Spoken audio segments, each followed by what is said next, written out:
Tonight on News 5 Live, Shine Barrow is officially the leader of the opposition as the UDP's Central Executive Committee meets to decide on a date for the recall convention to determine Patrick Fauber's fate as party leader.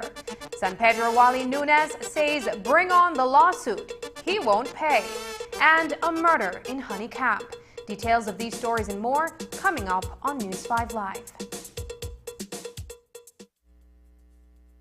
Good morning, sweetie. It's time for school. Are you a teacher or public sector employee who is thinking of owning your new home? Get the keys to your new home with Belize Bank's all-inclusive mortgage, the best financing option in Belize for your new home purchase or construction.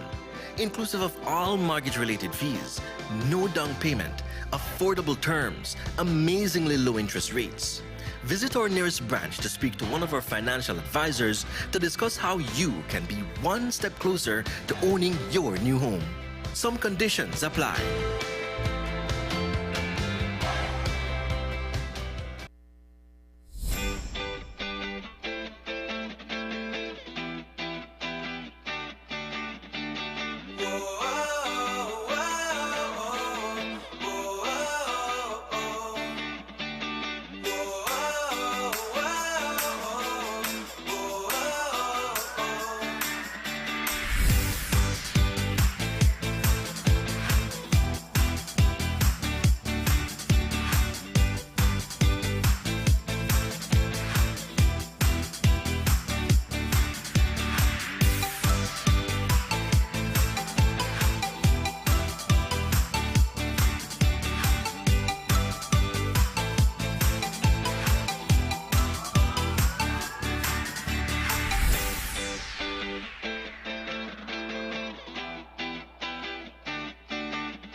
Introducing Edam A cheese, the A+ Dutch cheese to hit the Belizean market.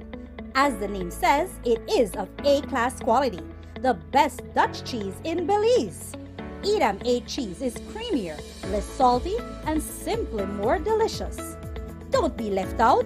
Get your A cheese at a supermarket near you. A cheese exclusively distributed by Unitex Company Limited. Call us at 610-3626 or 610-8910. Follow us on Facebook at Unitex Belize.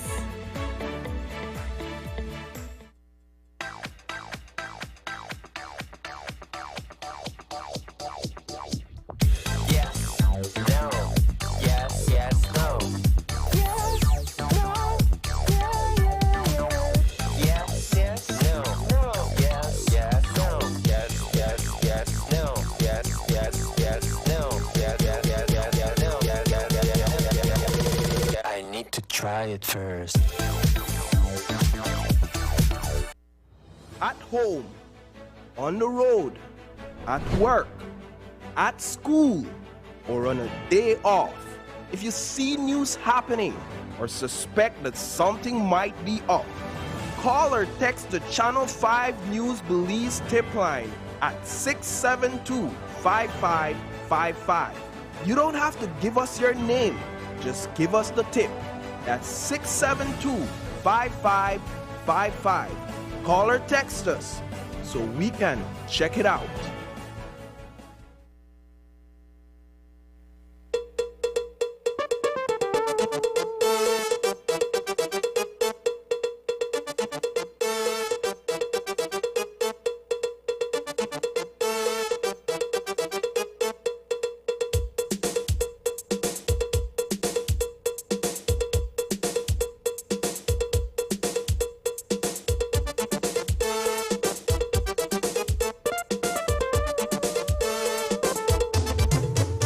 This newscast is brought to you by the Belize Bank Limited.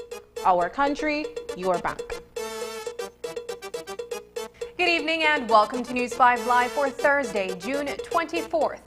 I am Sabrina Daly. The Central Executive Committee of the United Democratic Party, led by Chairman Mike Perifete, is meeting virtually at this hour. During that discussion, a date will be decided upon for a recall convention to be held where delegates will vote on the fate of party leader Patrick Faber. For several weeks, Faber has been embroiled in a scandal that threatens his office as head of the UDP.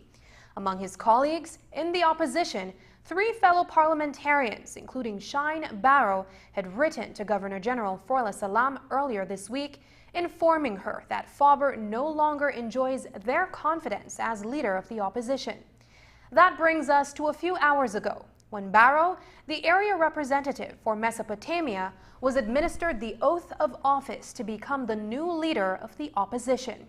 It's the first of 2 decisive actions taken by members of the party to unseat Faber to be successfully completed. The second is the aforementioned recall convention. We will have the date for that meeting in our subsequent newscast. But we begin tonight with an interview from Shine Barrow following his swearing in this evening. Earlier this afternoon, Faber's political nemesis, former Belmopan area representative John Saldivar, issued a statement via social media in which he took direct aim at the embattled party leader. In that post, Saldivar said about Faber, quote, "He was emboldened to treat members of his party with wanton disregard to the point of not holding any meetings of the party's executive organs and more recently rebuffing a suggestion that he take a leave of absence to deal with his anger issues. He felt untouchable, and this made him arrogant. His removal from the post of leader of the opposition clears the way for persons to be appointed to the Senate who would challenge for the leadership of the party along with any member of the House who so chooses." So while some appear uncomfortable with the sudden shift in the leader of the opposition, it is, in my view, a move necessary to prevent anarchy in our party and allow true democracy and freedom of choice to prevail as we seek to rebuild, unquote. In speaking with the media this evening, Shine Barrow continues to put into perspective the issues surrounding the leadership of the UDP. Earlier today, a News 5 team was on Ambergris Key for the Sustainable Child-Friendly Municipality billboard launch in San Pedro town. We'll have that later on in the newscast. But we got an opportunity to speak with Mayor Gualberto Nunes about the lawsuit brought against the council by former employees who saw that they are waiting for their severance. About a week ago, attorney Orson Elrington, on behalf of his clients, told the media that they entered an agreement with the town council that they would accept a 50% pay cut until the finances at the town hall return to normal. The former employees want their funds reimbursed and their severance calculated at full pay or else. Today, Mayor Wally Nunes says the council won't pay. They were paid their severance and their vacation and everything based on what the Labor Department had advised us to do, which is to have a formula on how to calculate their severance pay, their vacation pay, and that was done. We have already checked with the Labor Department, and the way it was done is correct.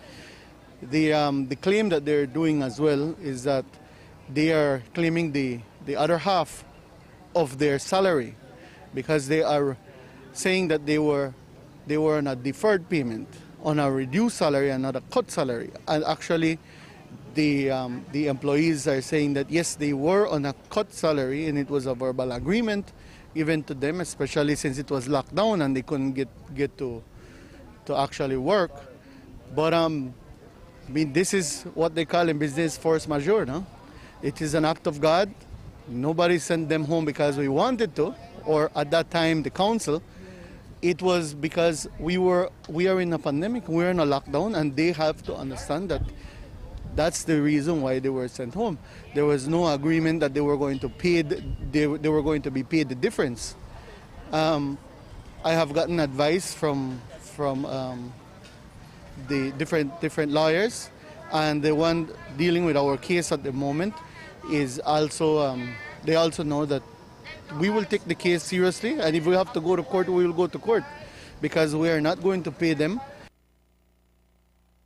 According to Mayor Nunes, prior to the municipal elections in March, one employee increased his salary by $1,600 monthly.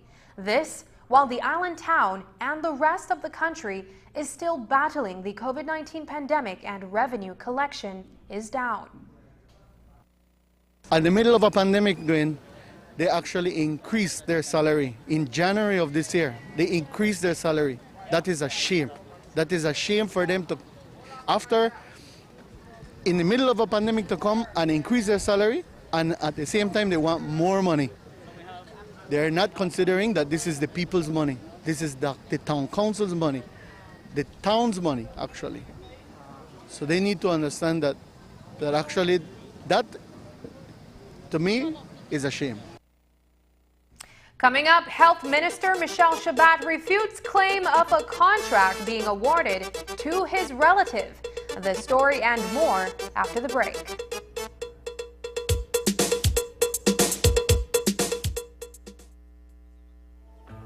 Infinite Health presents Common Sense Herbs, everything your body needs, and are all natural, dairy-free, non-GMO, cruelty-free, gluten-free, and are FDA monitored. Everything your body needs. Distributor in Belize, Infinite Health, Birdseye, Belize City. Telephone number 613-1914. That's 613-1914. Benny's is kicking off Father's Day with popping deals for dad. In the month of June, visit a Benny's near you and get 19 to 25% off selected items such as Milwaukee and Axie power tools, Charbroil barbecue grills, car care products, Karcher pressure washers, and much, much more. Make dad happy with popping deals for dad in June, only at Benny's. Benny's, Benny's, oh, Benny's, Benny's. RFNG has been a part of my growth. We have gone from working from just an office to also working from home. And I'm in between both. And I have a very supportive staff that helps me to get that done. And I also have a great company behind me that supports the changing times that we're going through. I am your neighbor, I am your friend, I am your RFNG agent. Find your nearest RF&G agent on our website at rfginsuranceBelize.com, where it pays to get it right. Did you know that the 2021 Belize telephone directory is now available? Get your free copy today at any Digistore, Quartz Belize, and A&R location countrywide. It's available in both regular and mini sizes and loaded with coupons to your favorite places. Use these coupons to save every day. Plus, download the Find Yellow mobile app and always have the directory with you. It's available in Google Play and Apple Store. For more info, log on to www.findyellow.com. The 2021 Belize Telephone Directory. Get yours today.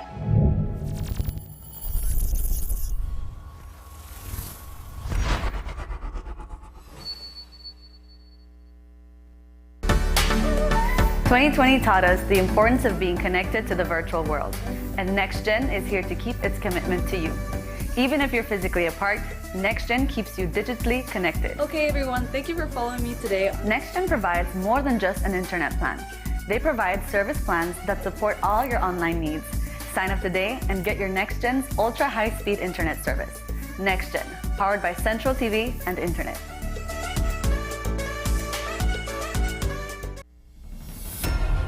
It's a hammer, it's a drill, it's Super Handy Dads. That's right, folks, it's Super Handy Dads month again at Brothers Event. And do we have some super gifts for that super special dad?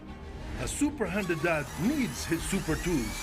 And all month long, we're giving you super savings of 15% off all power tools and accessories from Stanley, Black & Decker, DeWalt, Skill, Bosch, and 15% off Santool hand tools and hardware. So come in today to Brothers Abet on Barrack Road for Super Handy Dads Month and pick up those super tools at super savings. Hey guys, I'm Brighton Cod, and I want to tell you about an app that's going to change the insurance game. Imagine insurance made easy. That's exactly what Home Protector Insurance has done with the new HPI app. Instant claims, fast transactions, and real-time updates are just a few of the ways this insurance app is going to change your life. Whether it's for your car, your house, your life, or any of the other services provided, HPI app has got you covered.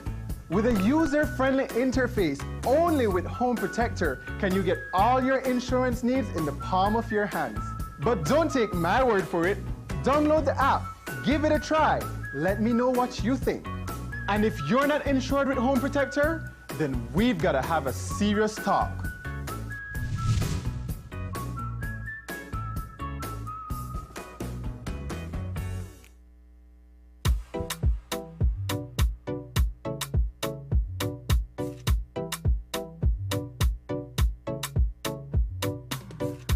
No make no sense at all. No kind of sense. That Belize video when I have that sign up there in China for. That not in your Chinese at all, that in Spanish. You understand what it said then? Yeah. It said wear your face mask properly, cover your nose and your mouth. Will help prevent the spread of COVID to others. Together we could make Belize safe. Wear your mask properly over your mouth and nose to protect yourself and others. Together we can keep Belize COVID-19 safe.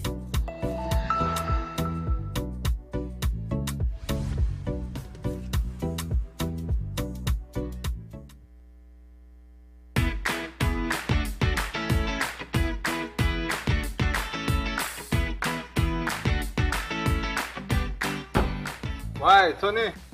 Boy, kid, what you going on, man? We actually come see you because I need to buy a stack of them plastic plates and cups for my grocery shop because I run low. Boy, I stopped importing that thing since April 15th, you know. And I just routed the last batch, must be about like 3 weeks back, you know. Man, do I usually have that thing? What are you going? Check this, right? Under the new law, we ban all single-use plastics, so that the cups, plates, forks, spoons, and knives, all of that. Since April 15th, can't import none of them. Starting January 15, 2021, you can't manufacture them. April 15, 2021, you can't sell them. And after July 14, 2021, if you get catch with any other thing, you will get fined. Me never know this. I guess I have to make some changes then.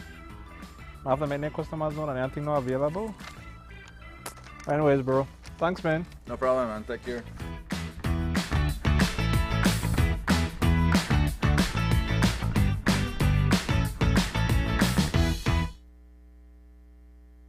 In exercise of the power conferred upon it by Section 7 of the Electricity Act, Chapter 221 of the Laws of Belize, and with the approval of the Minister, the Public Utilities Commission (PUC), the Commission hereby notifies the general public that it intends to enact a bylaw in relation to electricity procurement and power purchase.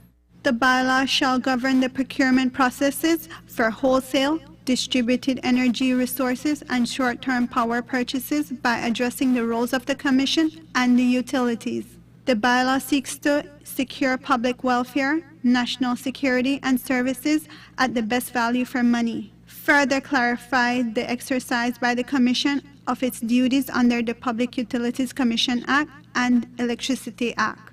Provide for increased conservation and efficiency of electricity resources by utilities and equitable retail rates for consumers, and detail the RFP and PPA processes.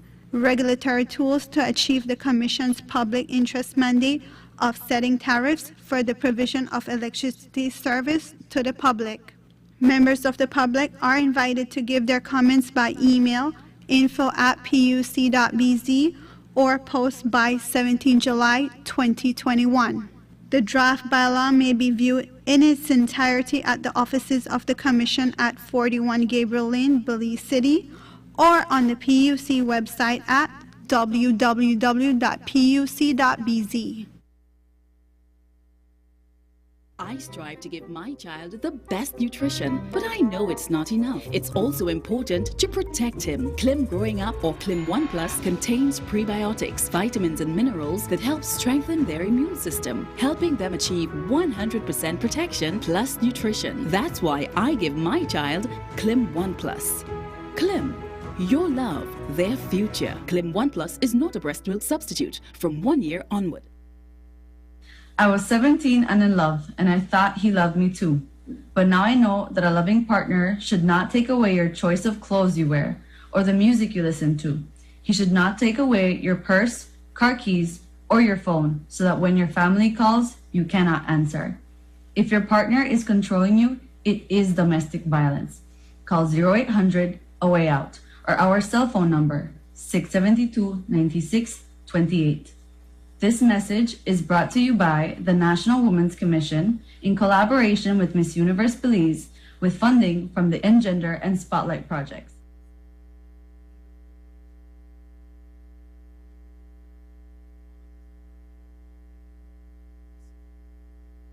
Earlier in our newscast, we began with Shine Barrow being sworn in as the leader of the opposition.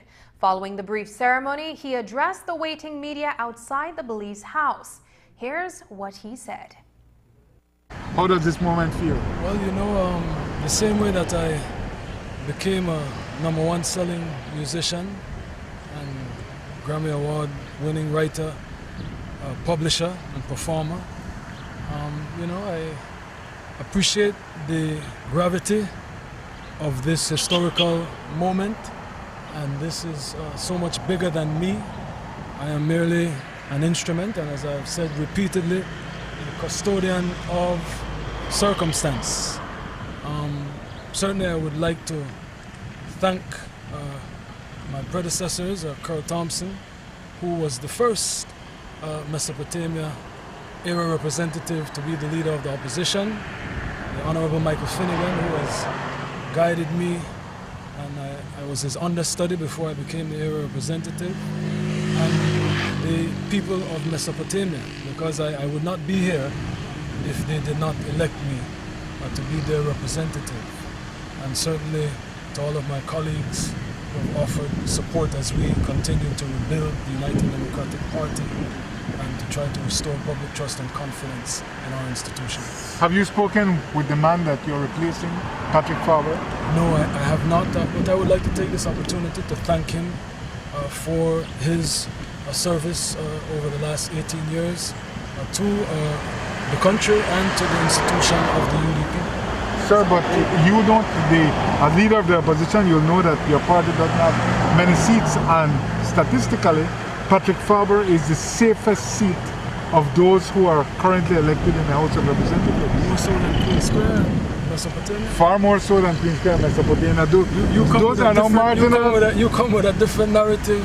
Those are marginal seats, every time that we speak, no Queen's Square and Mesopotamia. Those are now reduced to marginal seats. I could tell you that in the municipal elections, Collett dropped 600 votes. Queen's Square and Mesop went up 100 votes. But I'll leave you to your melodramatic narratives. But I'm just saying, you know, you need Mr. Faber. What does this mean? I just told you that I thanked him for his service over the 18 years. But usually you thank someone when you're sending them through the door. No, but he was the leader of the opposition, and so I thank him for not just his time as leader of the opposition, but for his 18 years of service. So now he's to play second fiddle to you?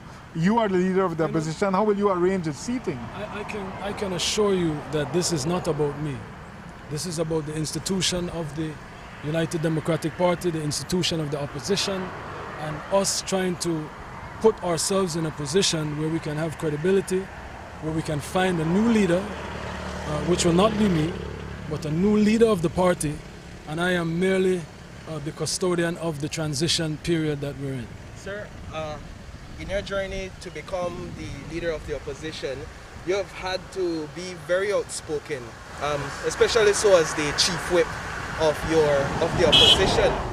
We at Channel 5 we were made to understand that has cost you your seat at in the Central Executive Committee, and that you will not be a part of tonight's meeting. Is that the case?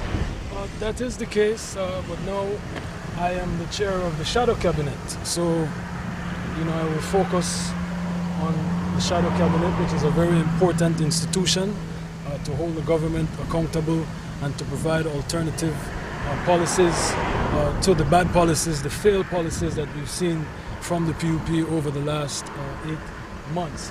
But also to get here, I would like to use this opportunity to highlight the fact that we all have challenges, We all have difficulties, we all have a past, we all fall short.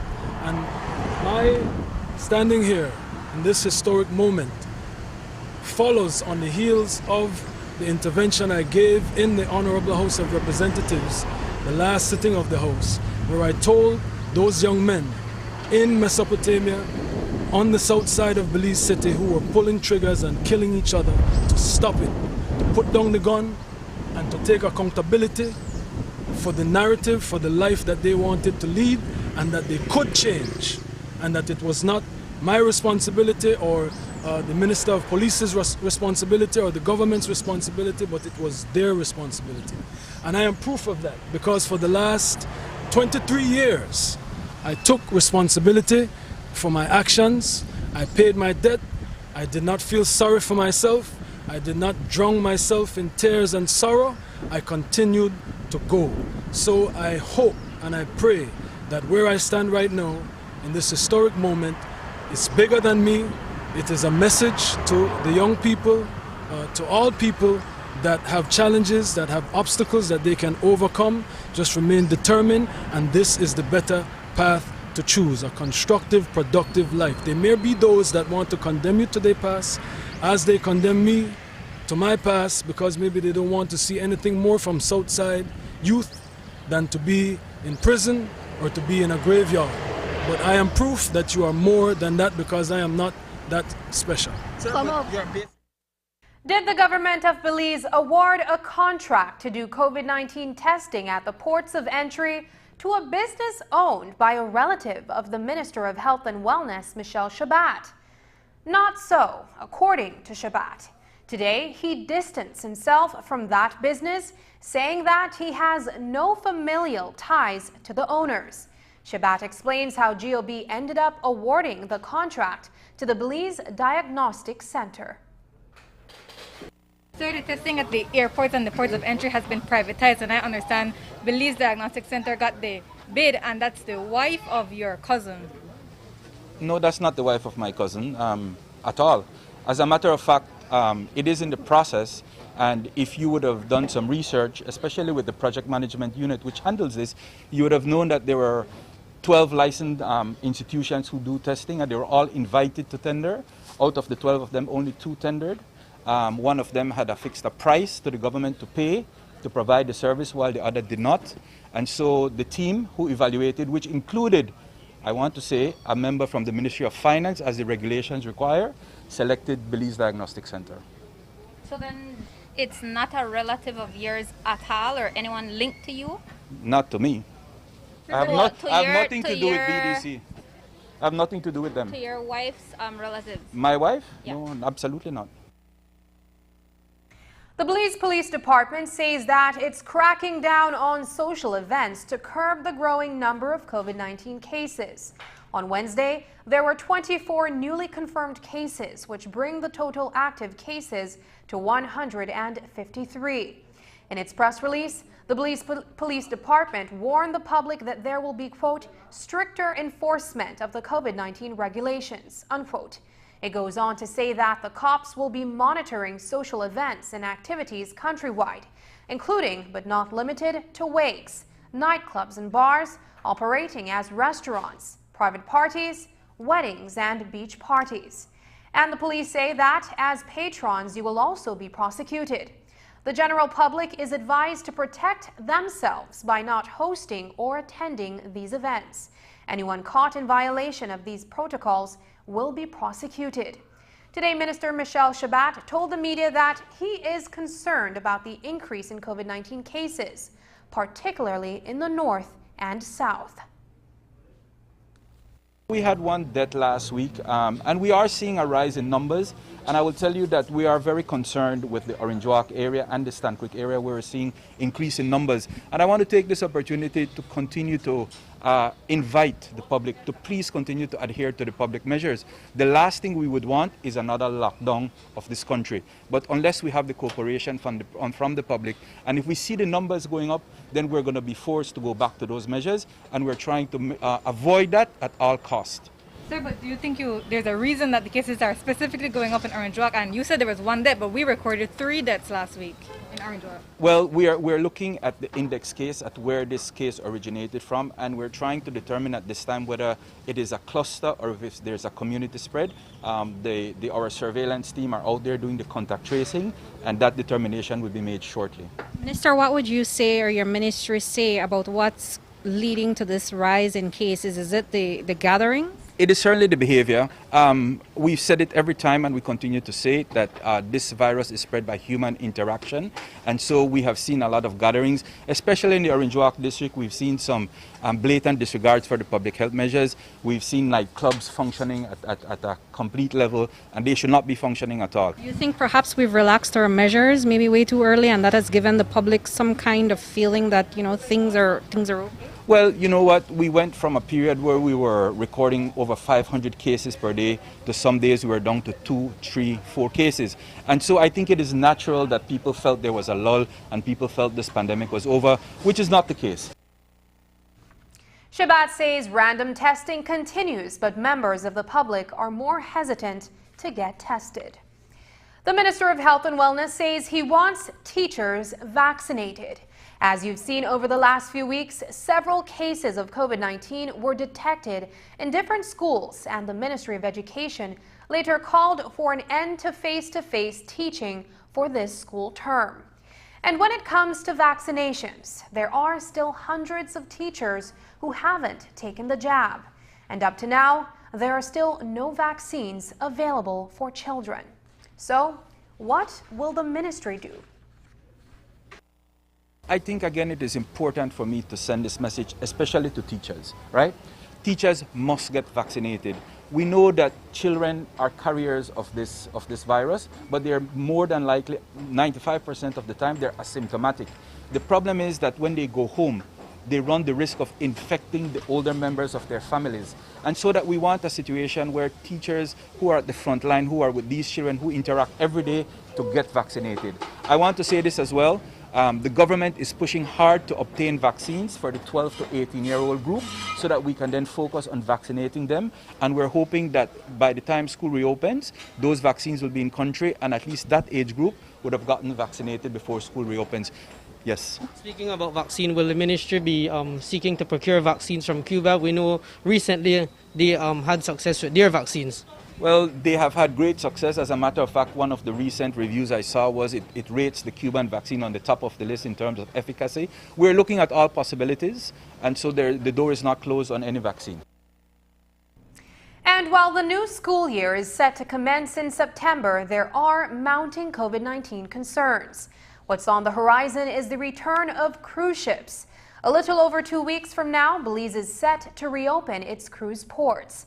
But if the public has any serious concerns, the Minister of Health and Wellness says rest assured that they will have all the protocols in place to minimize the risk of exposure and spread. We are always going to be concerned every time we open a new sector of this economy. But I think it is important for us to realize that we have to have a balance. And so what we've been doing is we've been working with the Tourism Ministry to put into place proper protocols so that we can safeguard as best as we can. There is no 100%, but we're going to try to put in as many measures as we can to safeguard the public. Since the rollout of vaccines back in March, the Ministry of Health and Wellness has been appealing for Belizeans to go in and take the vaccine. But it has been a long and slow process. In its daily vaccination report on Wednesday, the ministry reported that a total of 26,017 persons have been fully vaccinated, while 79,993 persons have taken 1 dose of the vaccine. Well, now the ministry says that they will be aggressively pushing the vaccine through a brand new campaign starting next week. Next week, Wednesday, we're going to be doing a relaunching of our vaccine campaign. It is important to get vaccinated. I cannot stress it. we keep on saying that the worst thing that can happen to you if you get vaccinated is it's going to save your life. And so we're going to be putting a major push starting on the 30th of June to try and get as many of our citizens as possible vaccinated.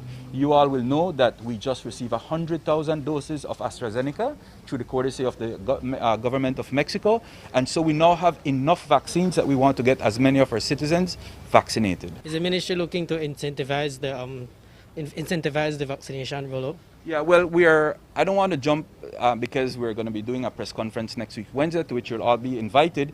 But we are partnering with the business community to provide incentives for vaccinations. A Guatemalan laborer whose identity is yet to be confirmed was murdered in Honey Camp Orange Walk district sometime overnight. This morning, police were called to an area of a feeder road that leads to Santa Martha village. There, they observed the headless body of a Hispanic male. According to 47-year-old Angel Gongora, his friend, known only as Rigo or Rambo, was last seen alive on Wednesday night around 10 o'clock. He then reportedly left en route for his home. Rambo was dressed in a three-quarter pants and a khaki shirt. His head was found nearby. Orange Walk police are investigating. After the break, Belize says sayonara to Keith Gilgez as the country receives a vaccine freezer from the U.S. Embassy. But first, here is a look at the latest COVID-19 figures. This COVID update is brought to you by Belize Medical Associates.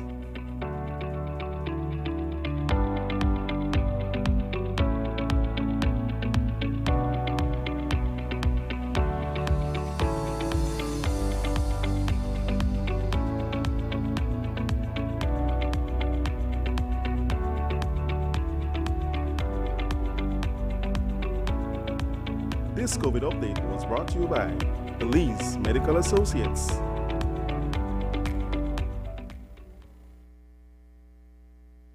Development and Housing is creating a registry for contractors with varying disciplines, qualifications, capacities, and skills. This will centralize all registered contractors in efforts of creating equal employment opportunity across the public and private sector, as well as will give confidence for owners in quality of listed contractors.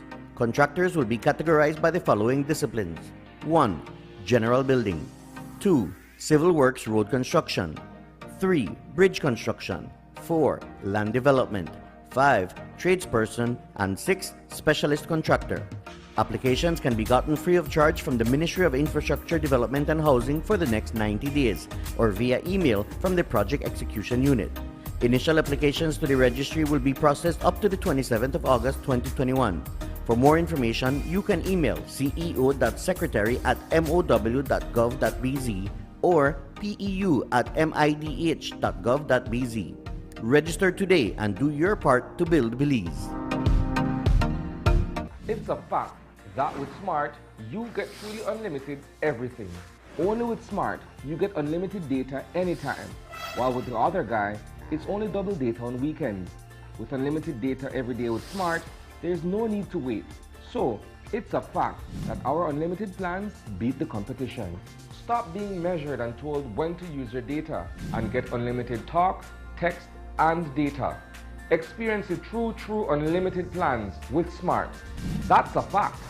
Make the switch and live smart. As one of the largest cable and internet providers in Belize, CBC strives to provide our customers with the highest standards of quality, value, and service in all aspects of cable TV and internet. Monitoring our systems closely, our technicians combine creative planning and state-of-the-art technology with years of experience and training to develop and provide the most reliable and advanced cable and internet service to exceed your expectations. For CBC and our team of talented engineers, technicians, and customer service representatives, delivering less than the very best is never an option.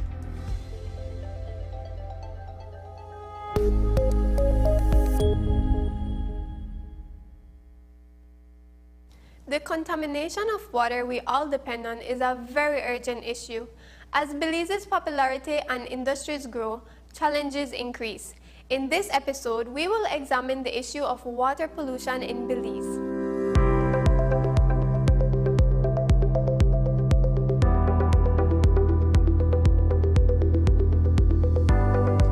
Water pollution is the contamination of water bodies, usually because of human activities. Water bodies include lagoons, rivers, aquifers, and oceans. On the marine side, the discharge of sewage and bilge water from cruise ships and other live-aboard vessels, in combination with unregulated development of coastal areas, has led to the degradation of marine ecosystems such as mangroves and coral reefs. Our inland waters are facing their own challenges. As agricultural development increases, pesticides, fertilizers, and waste products are running off into rivers. Increased river traffic from boat tours and sugar barges adds to the already stressful conditions of the freshwater ecosystems. In addition, companies that collect sewage sometimes dump the waste right into the waterways. Additionally, in densely populated areas like Belize City and Orange Walk, poor sewage designs result in the contamination of groundwater and of water bodies by both sewage and wash water.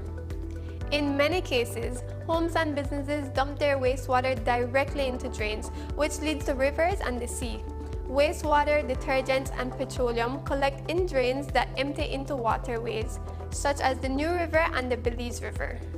This, along with the runoff and discharges from the agricultural and industrial businesses, have been inadequately monitored and enforced. The answers to overcoming water pollution issues are fourfold: improved infrastructure, adequate treatment, increased legislation and monitoring, and of course, changing our habits for the better. While it is urgent that better management on a policy level is needed, there are a few things we can do at home to help. Ensure proper treatment systems are installed for all wastewater at your home and business. Don't dispose of oil from your automobiles or cooking and household detergents down the drain. And lastly, minimize the usage of chemicals and fertilizers and report any dumping into waterways to the Department of the Environment. The government has recognized the threat of inadequate liquid waste management and is working toward goals of reducing and reversing its effects. For more information on what's being done about water pollution and ways you can help, visit our website at doe.gov.bz. I'm Alison Castillo, and now you know.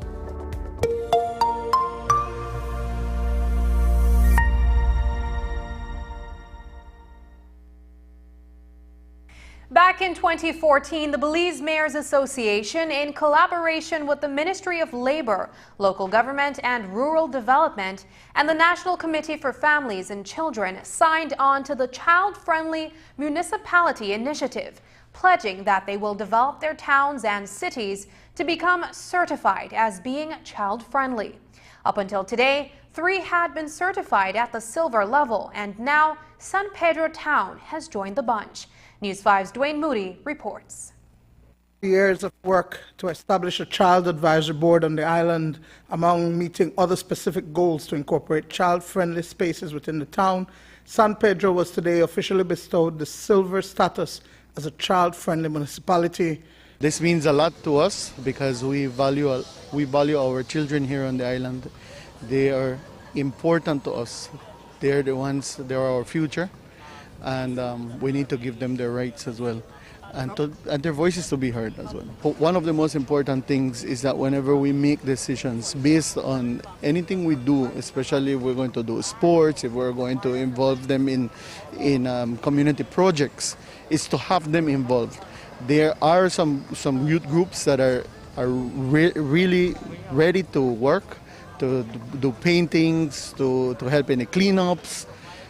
Those are the things that we need to start to involve the kids so that later on they can become great leaders. The establishment of sustainable and child-friendly municipalities is an initiative primarily funded by UNICEF Belize and is aimed at benefiting the entire community, particularly children and their rights to play and recreate in safe spaces. Monitoring and evaluation specialist for UNICEF, Paulette Wade, speaks to the goals set out in each stage ultimately reaching platinum. You have to be silver and above to receive a billboard. This certification lasts for 2 years. So in the next 2 years, again, the municipalities will be assessed. So if they don't reach silver, then it comes down. If they go higher, then they get another billboard, gold, and at maximum platinum. So why you receive a silver award is because you have the basic structures in place. You have a unit within the council, someone that sits at the council, a councillor that will table SCFM at council meetings. You will have a coordinator that will coordinate what's happening on the ground.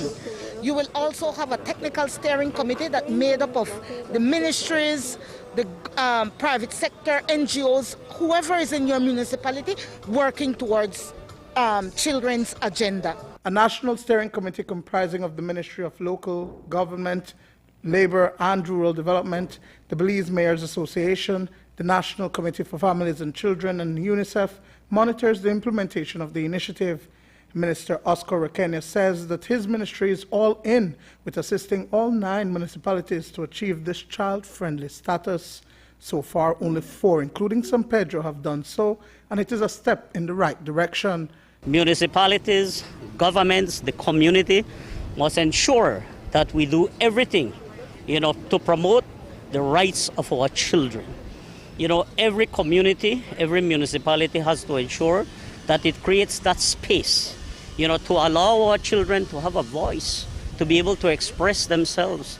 It is very important that, governments and the municipal bodies, the community, looks at development from the lens of a child, from the lens of children.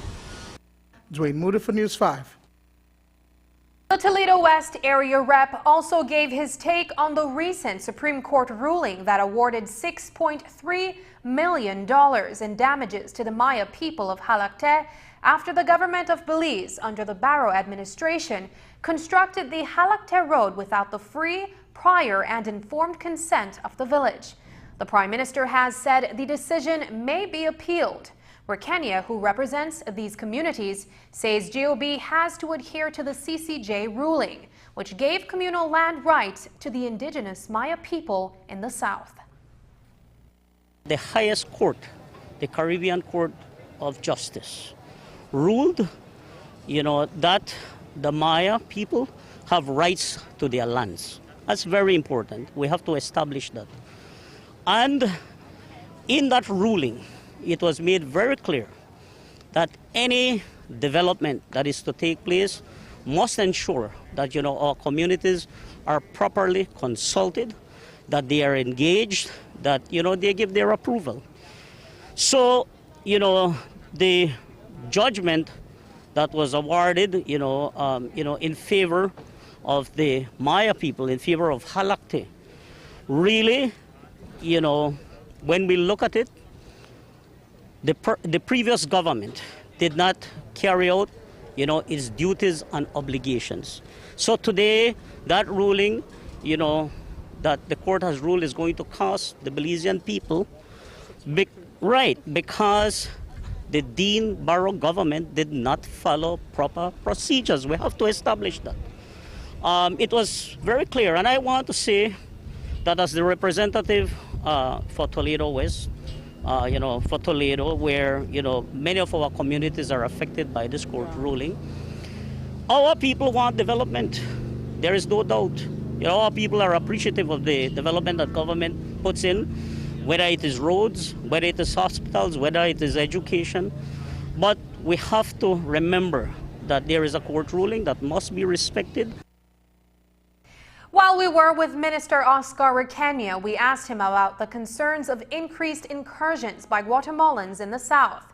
In a most recent incident on Tuesday, a Guatemalan chatera reportedly shot police officer Ronaldo Camara.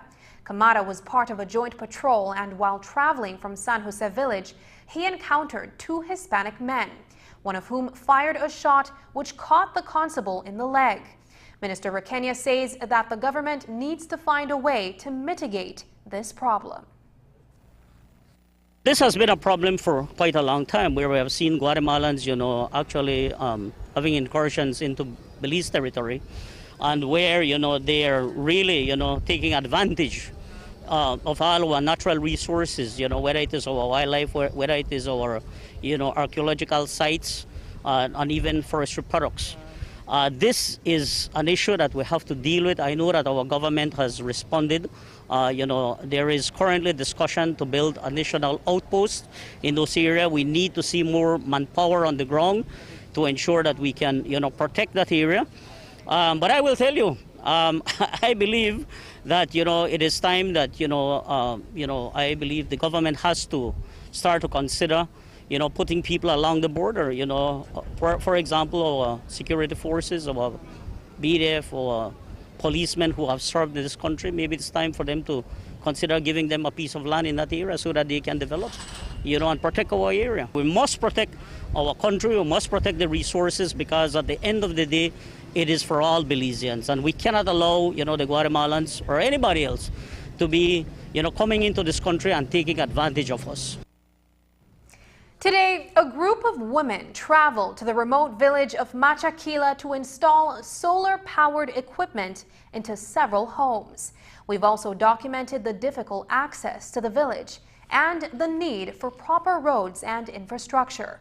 Area Representative and Minister of Rural Development Oscar Requena says the solution will need a multifaceted approach. Infrastructure is very expensive, and really, when you look at Machaquila, it's very rugged terrain. It's not easy to get in there. So there will have to be a multifaceted approach to dealing with that. I am certain that, you know, consideration is being given to infrastructure, but we also have to look at it from a very holistic point of view in which we look at infrastructure and other measures that can be put in place to ensure that the area is fully protected. There's much more news after the break, so stay tuned. Smart continues to expand its internet coverage countrywide to help you live a smarter life. Our villagers are very happy. They are pleased to know that Smart went the extra mile to put a tower in our village so that our villagers can get live stream on their TVs and they can get their kids doing their online classes. I want to say to Smart, thank you for making it possible for us to get internet in Gardenia Village. We really do appreciate it. Smart continues to take the internet and mobile services to communities across Belize. Now save even more when you bundle your Smart broadband with Smart mobile services. Smart, bringing people together. At home, on the road, at work, at school, or on a day off, if you see news happening or suspect that something might be up, call or text the Channel 5 News Belize tip line at 672-5555. You don't have to give us your name, just give us the tip. That's 672-5555. Call or text us so we can check it out. Chargé d'Affaires at the United States Embassy in Belize, Keith Gilgez, is preparing to end his service here in Belize. 3 weeks from today, Gilgez will be returning to the U.S. before traveling to his next mission. Gilgez has served in the capacity as chargé since July of 2018. News 5 spoke to Gilgez in a one-on-one interview at the U.S. Embassy residency in Belmopan today, where he told us about his experience in Belize and named his successor. Have I enjoyed my time in Belize? I can answer succinctly every minute. Everything that I've done here has been such an experience, and I've been incredibly grateful to the warmth of the Belizean people, of my government interlocutors, which are a fancy word for the people we talk to, down to the folks that I meet on the street or in the market, or when I'm just out in my shorts and t-shirt with the dogs wandering around. So it's been fantastic, and really that's what's so neat about having the opportunity to have the job that I have had for the past 3 years in Belize, is that I get the opportunities to do the things at a high level, to engage with, the ministers, to engage with the Prime Minister, and that's kind of cool to be able to walk away with and say that I had those opportunities. My successor as Deputy Chief of Mission, her name is Leila Moses-Onis. She's coming from the job of DCM in Tirana, Albania. I've known her for 20 years. She's absolutely fantastic. The people, government of Belize, are going to love her. And then at some point, we look to get an ambassador to fill that role. It's an important position. Nobody doubts that. And the fact that we haven't had an ambassador here has nothing to do with Belize. It has a lot more to do with the process in Washington. It's just one of those things that slowed down a bit over time, but we're certainly looking toward this administration sending out names sometime. I don't have any inside on, but sometime soon. And as Belize continues to receive commitment for vaccination donations, has the Ministry of Health and Wellness failed in convincing the masses of the importance of taking the COVID-19 vaccine, especially in the Toledo district? With less than 20% of the ministry's target population vaccinated, there are those who are of the opinion that Minister Michel Shabat and his ministry is not doing enough to get the population vaccinated. Here's how he responded to that criticism at a handing over event in Belmopan today. Phase 2 is then to say, okay, we've been ramping up production. We've got sufficient numbers of vaccines in the U.S. Now, how do we get them out to the rest of the world? And the president committed a while back $4 billion to the COVAX facility. On June 10th, he and other leaders committed 500 million vaccines to be distributed.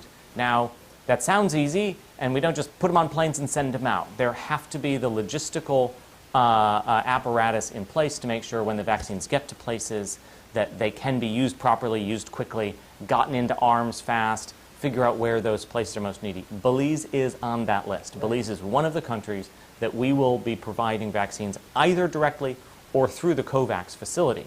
And again, this is part of our effort to engage multilaterally. The U.S. has committed $4 billion to the COVAX facility for the distribution of COVID-19 vaccines to low-income countries. Additionally, 2 weeks ago, President Biden and other leaders committed 500 million vaccines to be distributed. Belize is on that list. While Gilgez could not tell us how much vaccines Belize will receive, when or how those vaccines will be delivered, the U.S. is now in phase 2 of its vaccination plan. He assured us vaccine donations from the U.S. will make its way to Belize. Phase 2 is then to say, okay, we've been ramping up production. We've got sufficient numbers of vaccines in the U.S. Now, how do we get them out to the rest of the world? And the president committed a while back $4 billion to the COVAX facility. On June 10th, he and other leaders committed 500 million vaccines to be distributed. Now, that sounds easy, and we don't just put them on planes and send them out. There have to be the logistical apparatus in place to make sure when the vaccines get to places that they can be used properly, used quickly, gotten into arms fast, figure out where those places are most needy. Belize is on that list. Belize is one of the countries that we will be providing vaccines either directly or through the COVAX facility. And again, this is part of our effort to engage multilaterally.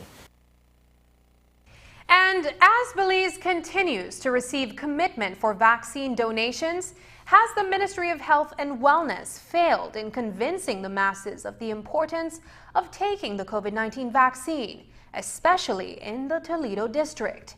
With less than 20% of the ministry's target population vaccinated, there are those who are of the opinion that Minister Michel Shabat and his ministry is not doing enough to get the population vaccinated.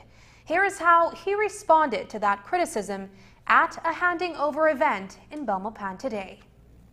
I can tell you this, that in 1 week we vaccinated almost 13,000 people across this country. So I think there is something wrong with how you're interpreting this, and perhaps intentionally so. But I can tell you that more than ever we have more people coming out to get vaccinated. Our teams are throughout this country, going from businesses to businesses, targeting people to get vaccinated. Now, it is no secret that there's a certain amount of the population who are anti-vaxxers, and that is regular, that is normal, that is not unique to Belize. At the end of the day, Toledo is a very special case because we found in Toledo when our people went in there that the religious community down there is the one who are against the vaccinations and getting the people vaccinated. We've had a team of educators go into Toledo especially to teach them and to inform them on the benefits of the vaccines. And so over the next couple of weeks, we're anticipating that we're going to see a major uptake in the Toledo district. And while those are the minister's response, is the low vaccine uptake in Belize a concern for U.S. travelers? North American tourists constitute a large percentage of Belize's tourism revenue. Do they feel safe traveling to Belize currently? Here is how Chargé d'Affaires responded. Is it of any concern to the U.S. the low percentage of Belizeans that have received the vaccine and the high percentage of Belizeans yet to receive the vaccine? And how do you communicate that to, let's say, U.S. travelers wanting to come to Belize? There are a couple different questions there. Right. So one is, am I concerned about the low level of vaccination here? Absolutely. Everybody should be concerned because vaccines save lives. Vaccines allow an economy to start back up again. So yes, as soon as people can get and have access to a vaccine, if they're available now, and I think there are vaccines available now, you know, I would hope people are taking advantage of that. Do U.S. citizens feel safe at this time traveling to Belize? We know that's a huge part of our tourism market. Well, Belize is in a unique situation in that Belize should be rooting for America to vaccinate as many Americans as possible because they are such a vital source of travelers to Belize to support the tourism industry here. So the question is, you know, should Americans feel safe in Belize? The CDC has lowered its ranking to number 1. So from number 4, you know, high and dangerous, you know, number 3, number 2, it's now number 1. Have a nice trip. The State Department's travel advisory notification system, which is have a nice trip, exercise increased caution, rethink travel, don't go. Now, we can't tell people they can't do anything. They're welcome to go, but we don't recommend it. Belize is at level 3, exercise increased caution. As a matter of correction, the State Department Travel Advisory Notification System has Belize at level 2, which is exercise increased caution. As a measure of showing its commitment to Belize in the fight against COVID-19, today the CDC, through the U.S. Embassy in Belize, donated cold chain equipment to the Ministry of Health and Wellness. The ultra-low temperature freezer can store vaccines like the Pfizer vaccine that require storage temperatures reaching below -70 degrees Celsius. A brief ceremony was held at the Western Regional Hospital's vaccine facility in Belmopan this afternoon.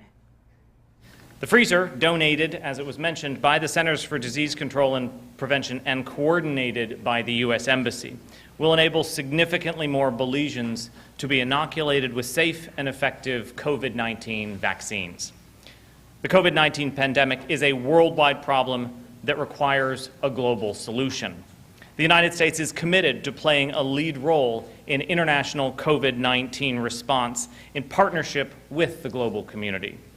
The government of Belize, its Ministry of Health and Wellness, and its people are truly grateful for receiving this humanitarian aid through the Regional Office of the Centers for the Disease Control and Prevention, facilitated by the United States of America government and Embassy in Belize.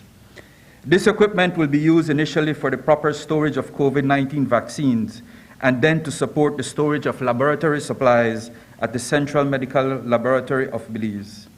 The ultra-low temperature freezer can reach temperatures as low as -86 degrees Celsius, much lower than standard pharmaceutical and laboratory-grade freezers and refrigerators. The Ministry of Health and Wellness has also embarked on a mission to secure vaccines for the Belizean population. With this hope, the Ministry of Health and Wellness is expecting to receive in the near future hope to receive in the near future the Pfizer COVID-19 vaccine that requires storage at -70 degrees Celsius. Up next, we'll tell you about a new dental clinic that opened at the Cleopatra White. But first, here's the weather forecast with data from the Belize Met Service.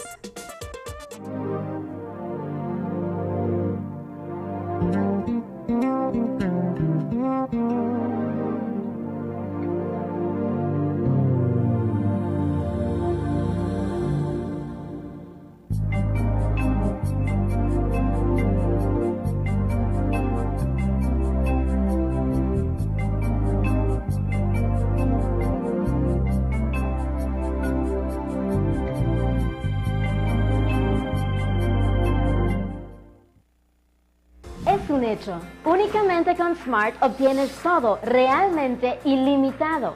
Solo con Smart obtienes datos ilimitados en cualquier momento. Mientras que con el otro proveedor solo son datos dobles los fines de semana. Con datos ilimitados todos los días no hay necesidad de esperar, así que es un hecho que nuestros planes ilimitados superan a la competencia. Por lo tanto, no permita que le digan cómo y cuándo usar sus datos y obtenga llamadas, mensajes de texto y datos ilimitados. Vive la verdadera experiencia de planes ilimitados con Smart. Es un hecho. Haga el cambio y viva Smart.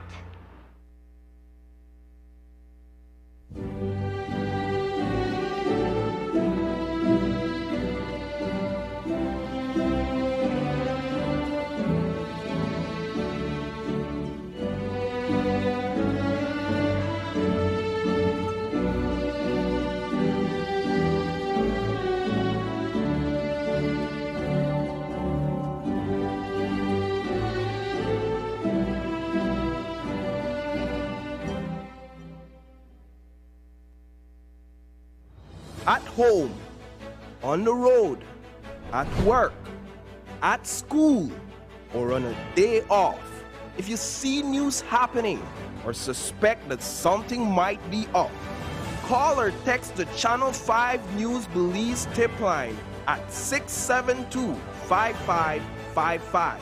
You don't have to give us your name, just give us the tip. That's 672-5555. Call or text us so we can check it out.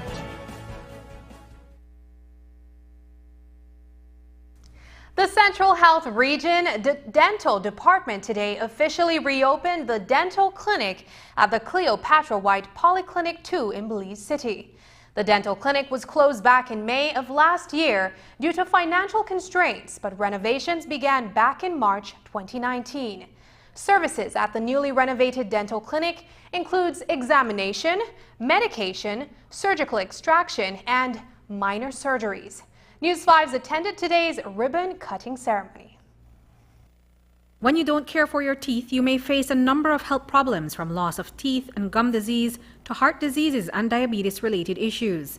And so to make it easier for you to see a dentist, the Cleopatra White Polyclinic 2 in Belize City just upgraded its dental clinic and reopened to the public. With the renovated dental facility here at the Cleopatra White Polyclinic, we remain optimistic and with high expectations that the services will continue and will be of a high quality, and that more people from our communities will access the dental services. The clinic's upgrades cost over $20,000. Dental health officials say that the clinic plays a critical role in the Central Health Region because it improves access to the demand for preventative services and dental care. In Belize, over the years, the population of persons accessing dental services has increased, and as such, there is a greater demand.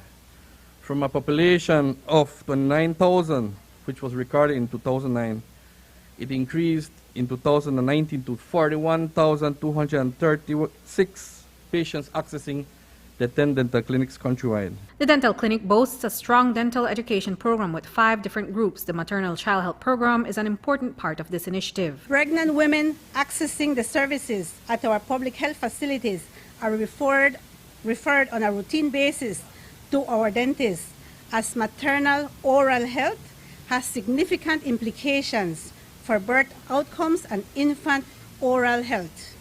Oral health problems during pregnancy has been associated with preterm birth, the development of preeclampsia, and delivery of a small for gestational age infant. But in keeping the dental services accessible, the dental team and patients are at high risk of exposure to COVID-19.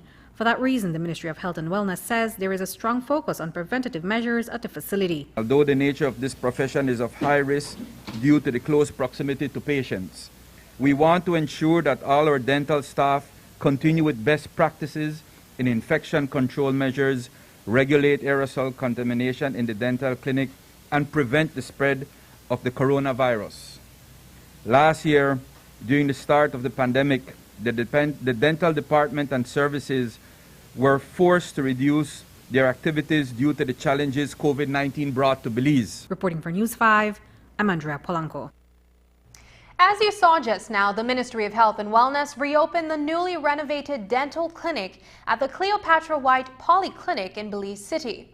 But the dental services scaled down for an extended period due to the COVID-19 pandemic. Minister of Health and Wellness Michelle Shabat says that although there are still COVID-19 exposure concerns, they felt it was necessary to restart the dental services since they have refurbished the facility. Because of the COVID-19 pandemic, many of our services, other services apart from the streamlined COVID services, had to be put on halt because of the exposure for the doctors and the patients. And because of the close proximity with which dentists works with patients, it is very, very high risk. And so the dental services were put on pause for a while. But with the numbers having gone down, we felt it was important to start providing the other services. And with this clinic having been really newly renovated, we felt it was time to reintegrate those services. What about hazardous allowance, since they've mentioned that it has become very dangerous now since COVID? Are the people who work there getting that allowance? Well, the services were paused. Remember, they were paused during the height of the pandemic. So I don't know that they are receiving any hazardous allowance at this time. Going forward? Perhaps it is something we can look at, definitely. And that's the news. Tonight's broadcast is available in both text and streaming video at channel5belize.com. You can also connect with us on our Facebook page at facebook.com/News5Live. I'm Sabrina Daly. Thanks for joining us, and from all of us here at News 5, please remember to wash your hands, keep your social distance, and stay safe. Good night.